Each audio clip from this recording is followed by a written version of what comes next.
नमस्कार। आप देख रहे हैं स्पेशल कवरेज न्यूज। मैं हूं शिव कुमार, मेरे साथ हैं वरिष्ठ पत्रकार आदरणीय डॉक्टर राकेश पाठक सर। सर का बहुत बहुत स्वागत और अभिनंदन। प्रधानमंत्री जवाहरलाल नेहरू के बनने के चक्कर में कि नेहरू जैसे हम दिखें, अरे सर जो कर सकते हैं मैं नहीं कर सकता, मैं जो कर सकता हूं वो सर नहीं कर सकते। मैं अपना छोटा करता हूं, सर का अपना एक ओहदा है, लेकिन ना सर मेरे जैसे बन सकते हैं ना मैं सर जैसा बन सकता हूं। सर का अपना इकबाल है, वो बना रहे। नेहरू को डाउन करने के लिए हर संभव प्रयास कर रहे हैं। अटल बिहारी वाजपेयी भी नहीं बन पा रहे हैं। देश की जो मर्यादा है, देश का जो इज्जत है, आबरू है, जो पूरे विश्व में डंका था, उस डंका का सत्यानाश हो चुका है। पहले एआई में उन्होंने किसी का हाथ पकड़ के खड़ा कर दिया, वो एआई वाला आज तक जूते मार रहा है। अब उन्होंने ऑस्ट्रेलिया के प्रधानमंत्री का फिर हाथ खींच लिया ऊपर, पता नहीं क्या आदत है। क्या ये भी रैली थी? उम्मीदवार बता दें कि ऑस्ट्रेलिया के प्रधानमंत्री आप इन्हीं को वोट करोगे। उन्होंने सर हाथ छुड़ाया है, 2-3 बार नीचे किया, फिर हाथ पकड़ के ले गए। इंडोनेशिया का आपने वहां का जकार्ता का वीडियो देखा, अभी डांस का वीडियो आ गया, कभी किसी महिला के साथ वीडियो आ रहा। हम इन चीजों पर चर्चा करके अपना भी छवि खराब करना नहीं चाहते, लेकिन देश के लोग तो सवाल पूछ रहे हैं। तो सर 2 सवाल हैं मेरे, मैं दोनों सवालों के बारे में दर्शकों को बता दें कि पहला सवाल तो यह है कि प्रधानमंत्री नरेंद्र मोदी तो विदेश में, और देश में गृह मंत्री की वजह से हालत खराब है। अमेरिका भारतीय गैंगस्टरों को वहां पकड़ रहा है, धरपकड़ मची हुई है। तो शाह क्या उन्हें जवाब दे पाएंगे? ये मेरा दूसरा, बाद में मैं आपसे सवाल कर लूंगा, लेकिन पहला सवाल ये है कि विदेश की धरती पर प्रधानमंत्री ये क्यों कर रहे हैं ऐसा? द गार्जियन ने खबर छाप दी कि कोई भी बोल दो पुरस्कार लेने दौड़े चले जाएंगे। देश में हालात आप देख रहे हो, राम मंदिर को लेकर देश में आपाधापी है। देश में काकरोच जंतर मंतर पर बैठे हैं।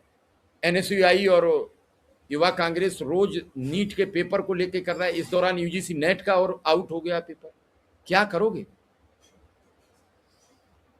देखिए, आपने बिल्कुल सही शुरुआत की है कि नरेंद्र मोदी पंडित जवाहरलाल नेहरू से बड़ी लकीर खींचना चाहते हैं, लेकिन बड़ी लकीर खींचने के लिए नेहरू जैसे काम करने पड़ेंगे। और इसमें एक बड़ी लालसा नरेंद्र मोदी की है, देश के बाहर दुनिया भर में नेहरू जैसा लोकप्रिय बताना खुद को, उन जैसे कद का स्थापित करने की कोशिश। लेकिन इस कोशिश में वे बार बार उपहास का पात्र बन रहे हैं।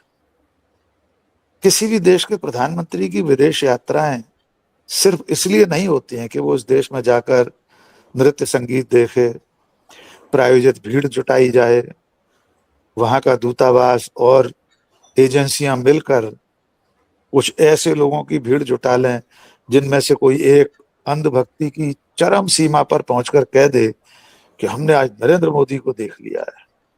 कोई महिला कह दे मैंने नरेंद्र मोदी को आज छू लिया है, तो मैं अगले 3 दिनों तक हाथ नहीं धो। लेकिन विदेश मंत्रालय, विदेश नीति, किसी देश के प्रधानमंत्री की विदेश यात्राएं सिर्फ इतने मात्र के लिए नहीं होती।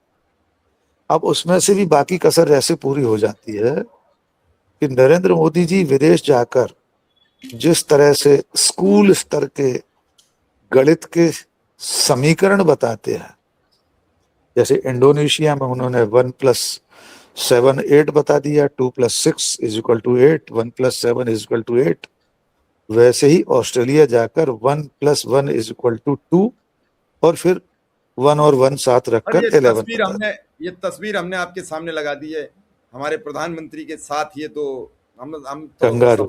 क्या क्या करें सर, क्या नहीं, कंगारुओं का देश है ना, तो कंगारुओं के देश में कंगारुओं की वेशभूषा में स्वागत हो रहा है। तो कुल मिलाकर बाकी की जो गतिविधियां हैं, जिस तरह उन्होंने ऑस्ट्रेलिया के प्रधानमंत्री का हाथ पकड़कर खींचा, ऊपर तक हाथ उठा दिया, उन्हें मजबूर होकर अपना हाथ नीचे करना पड़ा। ये सारी चीजें देश की छवि के लिए अच्छी नहीं है। पूरी दुनिया में इस बात की खिल्ली उड़ती है कि भारत के प्रधानमंत्री की बॉडी लैंग्वेज उनकी बोली, उनकी भाषा, उनके भाषण एक देश के मुखिया के भाषण नहीं होते, और वो भी तब जब वे टेलीप्रॉम्प्टर से भाषण देते हैं। आज भी उनके चेहरे पर सामने एक टेलीप्रॉम्प्टर की तस्वीर आ गई है, बिल्कुल सामने चेहरे के लगा हुआ है। अब विदेशी धरती पर कोई भारतीय मीडिया तो है नहीं कि वो आज तक या एबीपी या एनडीटीवी के पीसीआर में से चिल्लाते हुए आवाज आ जाए, अरे टीपी आ गया, टीपी आ गया, हटाओ टीपी, एंगल बदलो। वहां तो जो सामने दिख रहा है सो फोटो खिंच गई, वीडियो बन गए। तो नरेंद्र मोदी जी विदेशी धरती पर जाकर जो कुछ कर रहे हैं वो देश की मिट्टी पलीद करने वाली बात है। और ये सिर्फ ऐसा नहीं है कि हाथ पकड़कर ऊपर कर दिया या बहुत छोटे स्कूल स्तर के गणितीय फार्मूले बता दिए, किसी भी तारीख को किसी भी बात से जोड़ दिया। इससे पहले भी जब से वे प्रधानमंत्री बने हैं, विदेशी धरती पर देश को लेकर, भारतीयों को लेकर वे जो कुछ कहते रहे वो भी तो देश का अपमान है। शिव कुमार जी, हम याद दिला दें कि नोटबंदी के बाद जब मोदी जी जापान गए थे तब उन्होंने क्या कहा था, घर में शादी है, पैसा नहीं है। नोटबंदी के बाद लोगों ने नदियों में, नालों में पैसे बहा दिए हैं।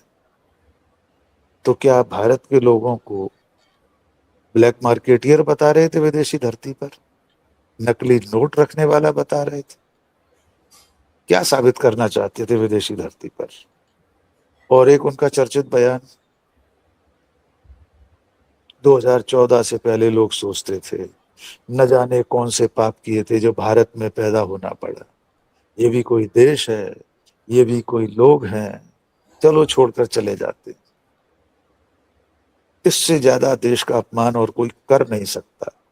क्या 2014 से पहले क्या भारत के लोग सचमुच में ये मानते थे कि किसी पाप के दंड में भारत में जन्म लेना पड़ा है? क्या सचमुच में लोग कहते थे चलो चले जाते हैं छोड़कर? ऐसा 0.001% लोग भी नहीं कहते थे। लेकिन मोदी जी ने विदेशी धरती पर बैठकर देश और देश के लोगों का खुलकर अपमान किया है। और ये एक बार के भाषण नहीं है, कितनी बार ऐसे भाषण दिए उन्होंने। और अब इन विदेश यात्राओं के हासिल की बात कर रहे हैं।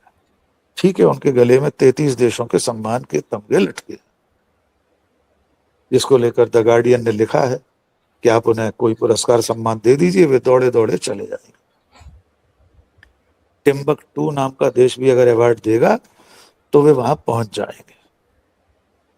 इतने बड़े अखबार में पहले पेज पर ऐसी खबर छपना सिर्फ नरेंद्र मोदी का अपमान नहीं है, ये देश के प्रधानमंत्री, भारत जैसे महादेश, तीसरी दुनिया की इतनी बड़ी ताकत का अपमान है। लेकिन उनके विदेश मंत्रालय में बैठे लोग, उनका भाषण तैयार करने वाले लोग देश के सम्मान की फिक्र ही कब करते हैं? उन्हें तो चिंता सिर्फ नरेंद्र मोदी जी के छवि के निर्माण की है, डंका पीटने की है, और उसके लिए ये सारे प्रपंच रचे जाते। तो निश्चित तौर पर अब चिंता होने लगी है कि आखिर हमारे प्रधानमंत्री को हो क्या गया है, वे ऐसा व्यवहार क्यों कर रहे हैं जो मान्य नहीं है। इंटरनेशनल डिप्लोमेसी में ये सारी चीजें नहीं चलती हैं। दुनिया के किसी देश के राष्ट्राध्यक्ष का ऐसा व्यवहार कभी नहीं देखा गया जैसा नरेंद्र मोदी विदेशों में करते। जी सर, अब ये बात आप ठीक कह रहे हैं कि करते हैं। मेलोडी ने उन्हें अनफॉलो कर दिया। इससे पहले भी ट्रंप हजारों बार उनको बेइज्जत कर चुके हैं, कोई जवाब नहीं। अब तो अमेरिका भारतीय गैंगस्टरों को ढूंढ रही है, धरपकड़ कर रही है। तो क्या गृह मंत्री अमित शाह, चलिए प्रधानमंत्री नहीं जवाब दे पाए, हमारे गृह मंत्री तो किसी को चूकते ही नहीं है। और सदन में उन्होंने जो शब्द कहा वो हमें कहने से संकोच होता है। तो फिर विदेश को वो क्या कहेंगे, कि विदेश से तो उनका कोई वास्ता इतना पड़ता भी नहीं है। तो क्या वो अमेरिका को गृह मंत्री आंखें बिगाड़ के बात करेंगे, या फिर चुपचाप कह देंगे कि आप जो कुछ करो, जिसे ले जाओ उसे ले जाओ, हम तो आपके यहाँ से जो है उन्हें नहीं ला सकते, लेकिन आपको जो चाहिए वो ले जाओ। देखिए, पहले ये पूरा मामला समझ लें।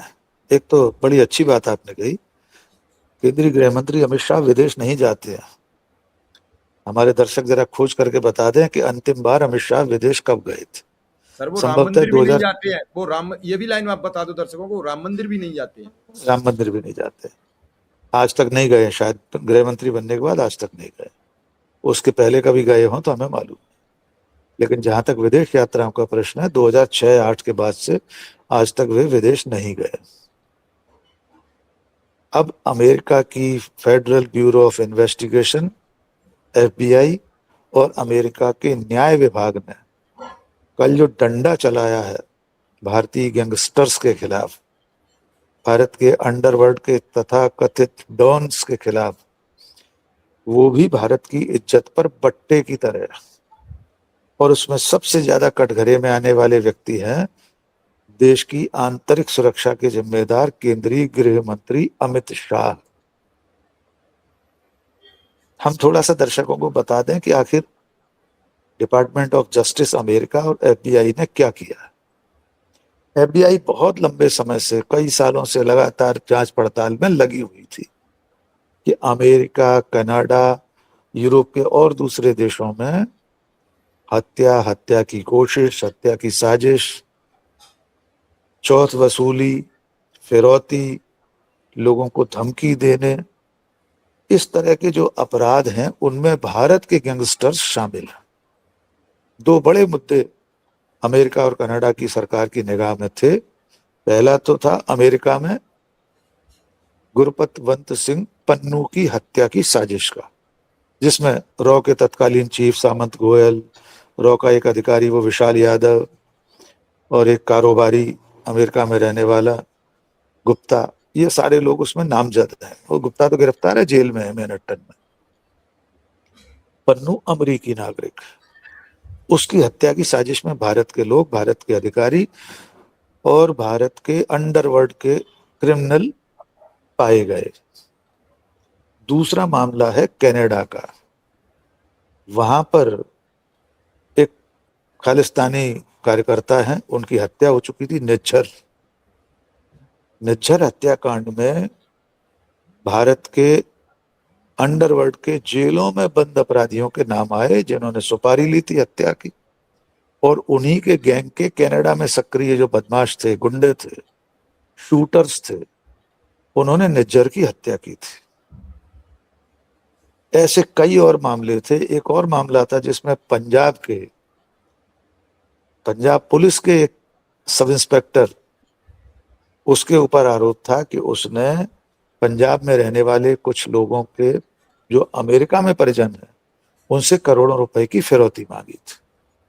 वर्षों से FBI इसकी जांच कर रही थी, और अंत में 24 घंटे पहले अमेरिका, कनाडा, यूरोप के कई देशों सहित FBI ने छापेमारी। बहुत बड़ी कार्रवाई थी। 24 लोग तो अकेले अमेरिका और कनाडा में पकड़े गए, कुल मिलाकर 37 लोग गिरफ्तार हुए। हेलीकॉप्टर मंडराते रहे इन गैंगस्टर्स के जो गुर्गे उन देशों में रहते हैं। वो जिन्हें पकड़ा गया है वे भारत की जेलों में बंद बड़े बड़े माफिया सरदारों के गुर्गे हैं। अब उनके नाम भी जान लीजिए। अहमदाबाद की साबरमती जेल में बंद लॉरेंस बिश्नोई, दूसरे हैं जग्गू भगवानपुरिया, और तीसरे हैं वो जो पंजाब पुलिस वाले हैं, उनका नाम भी हम आपको बताते हैं, ढांडा है उनका सरनेम, वे हैं रविंद्र सिंह ढांडा। इन तीनों अपराधियों का नेटवर्क विदेशों तक फैला हुआ था। सबसे बड़ी बात यह है कि FBI ने अपनी जांच में ये बताया है, आरोप पत्र में लिखा है कि ये जो जेलों में बंद गैंगस्टर्स हैं, ये जेल के भीतर से इंटरनेट डिवाइसेस का इस्तेमाल करते थे। इनके पास मोबाइल थे, ये वहां से video call, normal WhatsApp call, तमाम तरह के जरियों से अपने गुर्गों को वहां पर काम पर लगाते थे कि फला आदमी को मारना है, फलाने आदमी से वसूली करनी है। तो आप कल्पना करके देखिए कि भारत की जेलों में अंदर भीतर वर्षों से कैद अपराधी दुनिया के दूसरे देशों में अपराध संचालित कर रहे हैं और हमारे गृह मंत्री को कानों कान खबर नहीं है। गृह मंत्री की नाक के नीचे अगर कहा जाए तो देश के अंडरवर्ल्ड के माफिया डॉन अमेरिका, कनाडा और यूरोप में अपराध करा रहे हैं। आपको इसकी सूचना नहीं है। आपकी जिम्मेदारी थी, भारत सरकार की जिम्मेदारी, गृह मंत्रालय की जिम्मेदारी, इन राज्यों की पुलिस की जिम्मेदारी थी। आपको कुछ नहीं पता। और हजारों किलोमीटर दूर अमेरिका की FBI और वहां का न्याय विभाग जांच करके, इलेक्ट्रॉनिक सर्वेलेंस से नंबरों की जांच करके, लोकेशन ट्रेस करके कि बिल्कुल साबरमती जेल की इस सेल में बैठकर, इस कैद खाने में बैठकर लॉरेंस बिश्नोई फला नंबर का मोबाइल इस्तेमाल कर रहा था। ये जांच अमेरिका ने कर ली और अमित शाह आंखों पर पट्टी डाले बैठे रहे। और इससे आगे की बात यह है कि ये जो दुनिया में 37 लोग गिरफ्तार हुए हैं, इनके बयानों के आधार पर अभी और लोग नामजद होंगे। ये बताएंगे ना इनको सुपारी किसने दी थी, भारत में कहां से सुपारी दी गई थी, पैसे किसने दिए थे। तो अभी इसमें बड़े स्तर पर गिरफ्तारियां होती हैं। और सबसे अंतिम जो अमित शाह और मोदी के लिए चिंता का सबब है कि FBI ने कहा है कि इन बदमाशों को हमें सौंप दीजिए। अमेरिका और भारत के बीच एक प्रत्यर्पण संधि है। अभी आपने देखा था बम्बई ब्लास्ट का एक आरोपी अमेरिका से लाया गया है प्रत्यर्पण संधि के आधार। तो अगर अमेरिका आपसे मांगेगा तो फिर आपको लॉरेंस बिश्नोई, जग्गू भगवानपुरिया, रविंद्र सिंह ढांडा जैसे लोगों को अमेरिका के सुपुर्द करना पड़ेगा। और अगर आप ये सोच रहे हो कि आप सुपुर्दगी नहीं सौंपेंगे तो डोनाल्ड ट्रंप, उनकी FBI, उनकी सेनाएं वेनेजुएला में घुसकर वहां के राष्ट्रपति भवन में, बेडरूम में घुसकर वहां के राष्ट्रपति और उसकी पत्नी को उठा लाते हैं, तो लॉरेंस बिश्नोई की क्या हस्ती है। लेकिन ये पूरा घटनाक्रम भारत के इन गैंगस्टर्स और उनके गुर्गों पर अमेरिका की कार्रवाई, भारत की सरकार, भारत के गृह मंत्रालय, हमारी पुलिस, हमारे पूरे सिस्टम पर एक बदनुमा दाग है। अमेरिका ने साबित कर दिया, आपको आईना दिखा दिया कि आपकी जेलों में बंद लोग अपराध करा रहे हैं अमेरिका में और आपको कुछ नहीं पता। आपकी इंटेलिजेंस फेलियर है, आपके जेलों के भीतर जो गुप्तचर तंत्र होता है उसका फेलियर है। पुलिस और इंटेलिजेंस ब्यूरो, तमाम और जो एजेंसियां होती हैं, कई तरह की एजेंसियां होती हैं, लोकल लेवल पर LIB होती है, फिर CID है, CBCID है, IB है, रॉ है, ये सब सोते रहे। और ये सब लोग इतने बड़े बन गए कि अमेरिका और कनाडा में हत्याएं करवा रहे हैं। तो आप कल्पना करके देखिए आने वाले महीनों में जब अमेरिका बार बार समन भेजेगा, ये अडानी नहीं है कि अडानी का समन आपने सर्व नहीं होने दिया। अडानी तो वहां 15,000 लोगों को नौकरी और $1 बिलियन देकर पल्ला छुड़ाने की कोशिश कर रहा है, यद्यपि छुड़ा नहीं पाया अभी तक। इनमें से किसी की दम नहीं है कि इस तरह पैसे देकर अमेरिका से बरी हो जाए, क्योंकि इनके ऊपर हीनियस ऑफेंस, गंभीर किस्म के अपराध, हत्या, हत्या की कोशिश, हत्या की साजिश, एक्सटॉर्शन, चौथ वसूली, धमकी, फिरौती, अपहरण। तो नरेंद्र मोदी और अमित शाह को अमेरिका को जवाब तो देना पड़ेगा। जी शिव कुमार। सर बस अंतिम छोटी सी एक टिप्पणी आपसे उम्मीद करेंगे। मोदी विदेश में और शाह देश में बिल्कुल मिट्टी पलीत करने पर तुले हुए हैं। देखिए, हम लोगों ने इतनी जो विस्तार से बातचीत की उसे हम दर्शकों पर छोड़ते हैं। दर्शक तय कर लें कि क्या नरेंद्र मोदी विदेशों में सचमुच भारत का सम्मान बढ़ा रहे हैं या मिट्टी पलीत कर रहे हैं। फिर विदेश से अपनी नजर भारत लाएं और दिल्ली से लेकर पंजाब, राजस्थान, हरियाणा, गुजरात, मध्य प्रदेश, उत्तर प्रदेश के गैंगस्टर्स की गतिविधियों पर नजर डालें और इनके बेखौफ इरादे, इनके अपराध के तरीके, जेलों के भीतर से अपराध करना। देखिए, सबसे गंभीर बात यह है कि बाहर कोई घूम रहा है, वो कहीं दिल्ली में, लखनऊ में, ग्वालियर में, मुंबई में, कलकत्ता में, कहीं से भी कोई अपराध कर रहा है, वो विदेशों में भी अपराधियों के संपर्क में है तो माना जा सकता है, यद्यपि उसे भी नहीं मानना चाहिए। उस पर भी गृह मंत्रालय की नजर होती है। जो सूचीबद्ध बड़े बदमाश हैं उनके तो मोबाइल वगैरह सब सर्विलांस पर रहते हैं, उनका मूवमेंट सब सर्विलांस पर रहता है। लेकिन ये लोग तो जेल में बंद हैं, इनके लिए आपको कोई बहुत लंबी चौड़ी सर्विलांस थोड़ी डालनी कि उनके लिए सफेद सादा वर्दी में पीछा करना है सीआईडी को। जेल की बैरक में बंद होकर मोबाइल, टैबलेट, लैपटॉप, कंप्यूटर, इनके जरिए पूरी दुनिया में ऑपरेट कर रहे हैं, क्राइम कर रहे हैं। तो भीतर भी मिट्टी पलीत करने का काम अमित शाह कर रहे हैं, अपराध पर नियंत्रण न करके। तो बिल्कुल अगर एक लाइन में कहें तो बाहर नरेंद्र मोदी मिट्टी पलीत करा रहे हैं देश के सम्मान की, भीतर अमित शाह।